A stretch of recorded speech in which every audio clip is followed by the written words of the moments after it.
Now the next is trace two major development in the Indian politics towards the late 1920s, or what were the two factors that shaped Indian politics towards the late 1920s. ऐसे कौन से दो factor थे जिन्होंने Indian politics को late 1920s में shape किया। सबसे पहला फैक्टर था वर्ल्ड वाइड इकोनॉमिक डिप्रेशन, जो कि 1926 में शुरू हुआ था और 1930 तक बहुत पीक पर पहुंच चुका था। इस ग्रेट डिप्रेशन के टाइम पीरियड में इकोनॉमिक क्राइसिस हुए और एग्रीकल्चरल गुड्स की डिमांड जो थी वो गिरनी शुरू हो गई थी और मार्केट में जो प्रोडक्शन थी वो बहुत ज़्यादा हो गई थी और एक्सपोर्ट भी डाउन हो गया था। पीजेंट्स के लिए बहुत मुश्किल हो गया था, जो भी रेवेन्यू उन्हें लैंडलॉर्ड्स को या ब्रिटिश गवर्नमेंट को देना पड़ता था वो रेवेन्यू, वो टैक्स, वो कर वापस नहीं दे पा रहे थे। और दूसरा फैक्टर था साइमन कमीशन। 1927 में ब्रिटेन में साइमन कमीशन बनाया गया। You can see here, this is the Simon commission.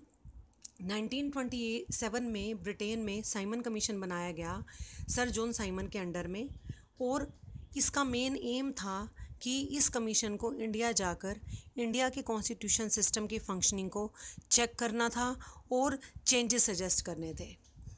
जब ये कमीशन 1928 में इंडिया आया तो इस कमीशन का इंडियंस ने अपोज किया।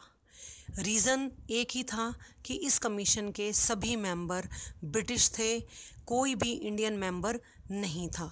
इसीलिए इसका बायकॉट किया गया ब्लैक फ्लैग के साथ और साइमन गो बैक के स्लोगन्स के साथ।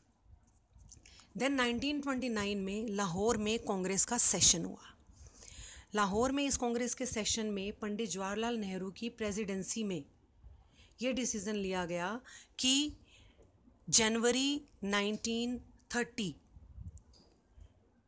26 जनवरी 1930 का डे जो है वो इंडिपेंडेंस डे के रूप में सेलिब्रेट किया जाएगा। क्यों?